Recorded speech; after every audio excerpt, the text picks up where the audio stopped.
If you are over 60 and still working in the UK, the taxman is taking far more from you than you realize. Not just income tax, not just what you see on your payslip.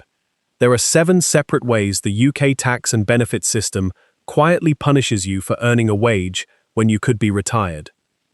And almost nobody adds them all up.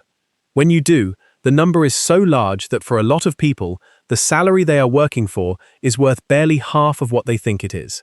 In some cases, less than half. I'm going to walk you through all 7 right now, with real 2026 numbers. By the end of this video, you will understand exactly what each extra year of work past 60 is really costing you. And you will understand why the 2 or 3 years most people think they need to keep working could be the most expensive years of their entire financial life. Before I get into any of it, I need to be completely clear. I am not a financial advisor, I am not an accountant, and I am not a tax specialist. Nothing in this video is financial, tax, or pension advice. These are educational examples based on current UK tax law and publicly available HMRC and government information for the 2026/27 tax year. Rules change and everyone's situation is different, so always speak to a qualified, regulated financial advisor before making any decision about your own retirement. This channel is called Retired UK, and it exists for one group of people, retirees and pre-retirees over 60, who want to understand how the system actually works. Not the version your employer's HR department gives you, not the version your mate down the pub told you. The real version, with real numbers, explained in plain English. If that sounds like you, subscribe right now, because next week's video is going to change the way a lot of you think about your workplace pension. Now, before I get into the 7 costs, I want to ask you a question. Put it in the comments right now. How old are you, and are you still working? Just your age, and yes or no. I read every comment, and whatever age range comes up the most is what I'm covering in the follow-up video. 2 seconds. Do it now. Let's get into it. Cost number 1. You are stuck in a higher tax bracket than you need to be. When you're earning a wage, every pound above your personal allowance gets stacked straight into your income tax band. For the 2026/27 tax year, the personal allowance is £12,570, and it has been frozen for years, which means more and more of your income is being dragged into tax every year, even though the threshold hasn't moved. The basic rate band of 20% runs up to £50,270. Above that, you're paying 40% on every additional pound as a higher rate taxpayer, all the way up to £125,140. If you're earning £45,000 a year while still working, a good chunk of that is already being taxed. And if you're on £55,000 or more, you're handing 40 pence of every extra pound straight to HMRC. Here's what nobody tells you.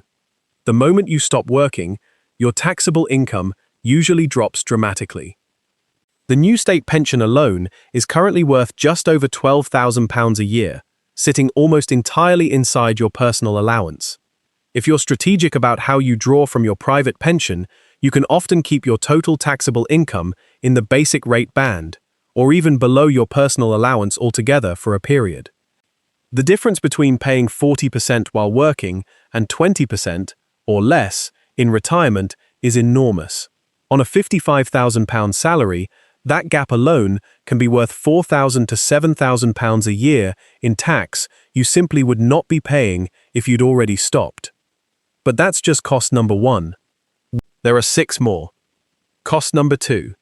Every year you work past 60 is a tax-free drawdown year you lose forever. This is the one that costs the most over a lifetime, and it's the one almost nobody understands until it's too late. Once you stop working, there's a window between the day you retire and the day your state pension kicks in, currently age 66, rising to 67 between 2026 and 2028, depending on your date of birth, where your income can be very low. You're not earning a salary. Your state pension hasn't started. Financial planners sometimes call these the gap years. During the gap years, your only income might be whatever you choose to draw from your private pension or SIP. Because your personal allowance of £12,570 is sitting there completely unused, you can draw a meaningful amount from your pension, including using your 25% tax-free pension commencement lump sum, at little or no tax at all. Every pound you draw this way, up to your allowance, is a pound that would otherwise have been taxed at 20%, 40%, or worse, if it stayed in your pension pot and got pulled out in a lump later, or pushed your income into a higher band when combined with your state pension down the line. But here's the catch. You cannot access those gap years while you're working. Your salary fills your personal allowance and your basic rate band. If you're earning £50,000, there's no room left to draw pension income efficiently. Anything you take gets taxed on top of your salary, often at 40%. Let's put a number on this. Someone who retires at 62 instead of 65 gets 3 extra gap years where they can draw pension income, including tax-free cash, largely free of higher tax. Structured well, that could mean £30,000 to £40,000 drawn out at little or no tax across those 3 years, versus the same money being taxed at 40% later, or triggering a much bigger tax bill if it's left to build up and taken as a larger lump sum. 3 years of extra work can quietly cost tens of thousands of pounds in lost tax-efficient drawdown space that never comes back. And there's a cruel twist that catches a lot of people out. If you keep working and you also start drawing flexibly from your pension, even just a small top-up, you can trigger something called the Money Purchase Annual Allowance, or REMPA. Once triggered, your annual allowance for further tax-relieved pension contributions crashes down to just £10,000 a year, instead of the usual £60,000. So the very act of dipping into your pension, while still working, can permanently shrink your ability to keep saving into it tax-efficiently. The system nudges you into taking money out at exactly the point it becomes most expensive to put more in. Quick question for the comments. Did you know about the gap years before this video? Yes or no? I'm genuinely curious, because this is the idea that changes people's retirement date more than anything else, and most people have never heard of it. Drop yes or no right now. Cost number 3. Your salary is pushing you into a 60% effective tax trap. Most people have never heard of this one, and it's one of the most punishing parts of the entire UK tax system. Once your income goes above £100,000, your personal allowance starts being withdrawn. You lose £1 of allowance for every £2 you earn over that threshold. By the time your income reaches £125, £140, your entire personal allowance is gone. That withdrawal, combined with the 40% higher rate tax you're already paying in that band, creates an effective marginal tax rate of 60% on every pound you earn between £100,000 and £125,140. Not 40%. If you're a higher earner still working in your 60s, and a lot of senior professionals and business owners are, this band can be the single most expensive stretch of income you will ever earn. The moment you stop working, or reduce your income below £100,000, that 60% trap disappears completely. If you're anywhere near this threshold and still working full-time in your 60s, this alone might be worth a serious conversation with an advisor about whether the extra hours are worth it. Cost number 4. You're losing your marriage allowance. Marriage allowance lets a lower-earning spouse or civil partner transfer 10% of their personal allowance, currently £1,260, to their partner, as long as the lower earner isn't a higher-rate taxpayer and has income below the personal allowance themselves. This can be worth up to £252 a year in reduced tax for the receiving partner. Here's the problem. If you're still working and using up your full personal allowance with your own salary, you can't transfer any of it to your spouse. Meanwhile, if your spouse has also retired and has spare allowance sitting unused, that opportunity is wasted every single year you keep working.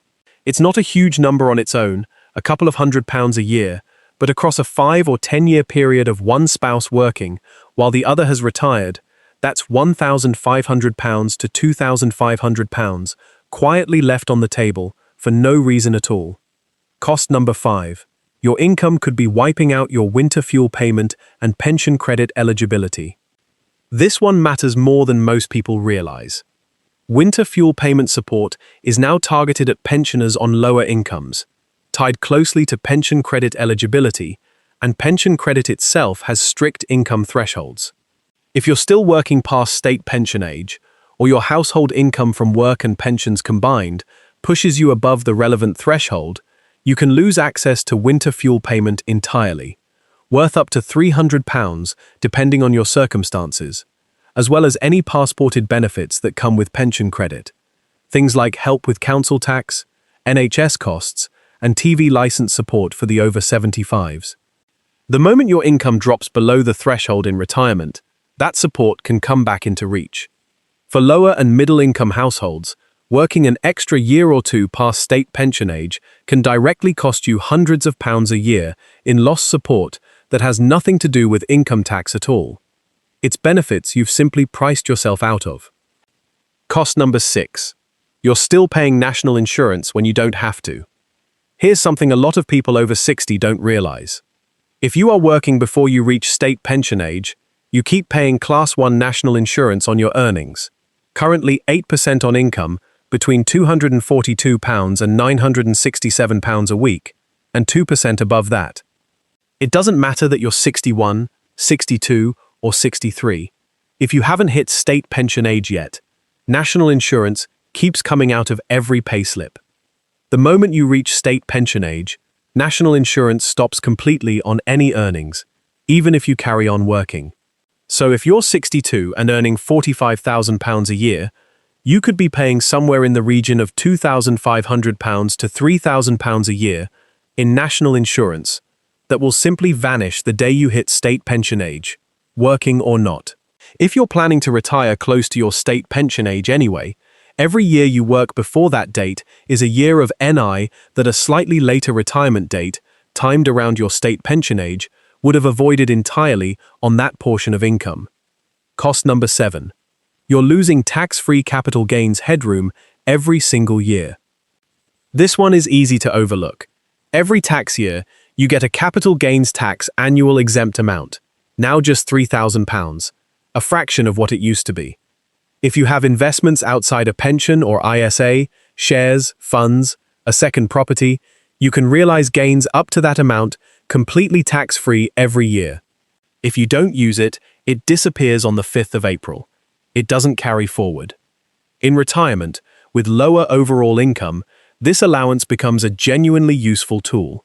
You can rebalance investments, move money gradually into ISAs using a strategy sometimes called bed and ISA, and manage your tax position actively. While you're working flat out with limited time and headspace to review your portfolio, that allowance quietly goes unused year after year. Over 5 years of work, that's potentially £15,000 of gains that could have been realized tax-free and simply weren't, because nobody was managing it. If you've made it this far in the video, you're exactly the kind of person this channel is built for. Hit like right now, it takes 1 second, and it tells YouTube to show this to more people over 60 who need to see these numbers. And if you're not subscribed to Retired UK, do it now. I make videos like this every week, and next week's is going to save some of you real money. Let me bring all 7 costs together with one example. Imagine a couple, both aged 63. One is still working, earning £55,000 a year. The other retired 2 years ago. They have £400,000 in private pensions between them and haven't started their state pension yet, which for both of them kicks in at 66. Here's what the system is taking from the one who's still working. Income tax at an effective rate of around 24% on that salary, roughly £13,000 a year. National insurance on top of that, roughly £3,000 a year. Zero tax-free drawdown space used because the salary fills the personal allowance and basic rate band completely, while the retired spouse's own unused allowance and gap year drawdown opportunity sits idle. No marriage allowance transfer available, because the working spouse's income is far above the personal allowance. Winter fuel payment and any pension credit-related support ruled out entirely, because household income is too high. Capital gains tax allowance unused again this year, as it has been for the last 5 years. Now imagine they'd both retired 2 years ago instead. The salary disappears. National insurance disappears. They can each draw pension income, including tax-free lump sums, largely within their personal allowances during these gap years before state pension starts. The non-working spouse could transfer marriage allowance if eligible. If their combined income is low enough, winter fuel payment and related supports stay in reach, and they can use their capital gains tax allowances every single year to gradually move investments into tax-free ISA wrappers, rather than watching that £3,000 allowance expire unused. The real after-tax value of that £55,000 salary, once you subtract income tax, national insurance, and the lost gap year drawdown opportunity, is not £55,000. It's closer to £35,000 to £38,000. And the opportunity cost of the lost tax-efficient drawdown years can be worth even more than that over the following 2 decades. Let me break that down precisely so you can see exactly where the money goes. Income tax on £55,000 at an effective rate of roughly 24%. That's about £13,000. National insurance at 8% on the bulk of that income, about £3,000. Lost tax-efficient drawdown value. If £15,000 to £20,000 a year could have been drawn from the pension largely tax-free during these gap years, instead of being taxed later at 40% when combined with the state pension and other income, the annual value of that lost opportunity is roughly £3,000 to £4,000 a year, compounding across the whole retirement. Lost marriage allowance, up to £252 a year. Lost winter fuel payment and related support, up to a few £100s. Unused capital gains tax allowance, worth up to £600 to £1,000 a year in tax, that could have been avoided on investment gains. Add all of that together, and the gross salary is £55,000, but the total tax cost, plus the lost opportunities, comes to somewhere between £17,000 and £20,000 a year. The real take-home value of that year of work is closer to £35,000 to £38,000. For some people, it's even less. And here's the question nobody asks. Is £37,000 worth a year of your life between 63 and 64? Only you can answer that. But you should be answering it with the real number, not the gross salary on your contract. HMRC doesn't show you the real number. Your payslip doesn't show you the real number. Your employer certainly doesn't show you the real number. That's what this channel is for. Now let me be very direct about something. I'm not telling everyone to hand in their notice tomorrow. There are real, legitimate reasons to keep working past 60. You might love your job. You might need employer benefits like private medical cover. You might not have enough saved yet. You might be building towards a defined benefit pension that gets significantly better the longer you stay. All of those are perfectly good reasons. What I'm telling you is that the decision to keep working should be made with the full picture, not just the salary on the offer letter, not just the feeling of security that comes with a regular payslip, but the full tax and benefits picture, including the 7 costs I've just walked you through. Most people have never seen all 7 listed together in one place. Most accountants don't present them as a single, unified calculation, and most retirement calculators online ignore at least 4 of them entirely. For the people watching this channel, tax and benefits planning is the single biggest lever most retirees have never pulled. It's not a footnote. It's the main event. Here's what I want you to do right now. 3 things. First, work out your own gap years. When could you realistically stop working? When does your state pension start? Remember, it's 66 now, rising to 67 between 2026 and 2028. So check your exact date on the government website if you're not sure. How many years sit between the two? That's your tax-efficient drawdown window, and every year of extra work shortens it. Second, check your income against the thresholds that matter. Are you anywhere near £100,000, where the 60% tax trap starts? Are you and your spouse both using your full personal allowances, or is one of you wasting marriage allowance every year? Are you above or below the winter fuel payment and pension credit thresholds? Third, speak to a genuinely independent, fee-based financial advisor, not someone selling you a product, someone who will model the next 15 or 20 years of your finances with and without an extra year or two of work. The difference between those two scenarios is the real cost of working past 60, and for a lot of you, that number is going to be far bigger than you expected.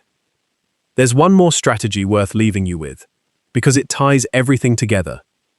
If you retire before state pension age and manage your income carefully during those gap years, you're not just saving tax in the moment. You're shaping your entire retirement. Every pound you draw tax efficiently now, instead of leaving it to be taxed later alongside your state pension and any other pension income, is a pound that stops compounding tax problems down the line. From the day you stop working to the day your state pension starts, your taxable income is almost entirely under your own control. You decide how much to draw. You decide when to use your tax-free lump sum. You decide which year to realize capital gains within your allowance. If you're still working during those years, none of that flexibility exists. Your salary fills the brackets. Your personal allowance gets used up by your wages instead of your pension. And when your state pension eventually starts, it stacks straight on top of whatever else you're earning, often pushing you into tax you didn't need to pay. The retirees who come out ahead aren't always the ones who saved the most. They're often the ones who timed their exit properly and used the gap years to restructure their finances before the state pension and any other income started piling up on top of each other. One last thing, some of the numbers in this video, the frozen personal allowance, the £100,000 taper threshold, the £3,000 capital gains tax allowance, have already been squeezed hard over the last few years, and there's no guarantee they'll stay this generous. If anything, the direction of travel has been for these thresholds to get tighter, not more generous. That makes the timing decision you make now more important, not less. Drop a comment and tell me which of the 7 costs surprised you the most. Just the number, 1 through 7. That tells me exactly what to cover in more depth next. If this helped you, hit like. It takes 1 second, and it tells YouTube to put this in front of more people who need to see it. Subscribe to Retired UK if you haven't already. I make videos like this every week, and the next one is going to save some of you real money. I'll see you in the next one.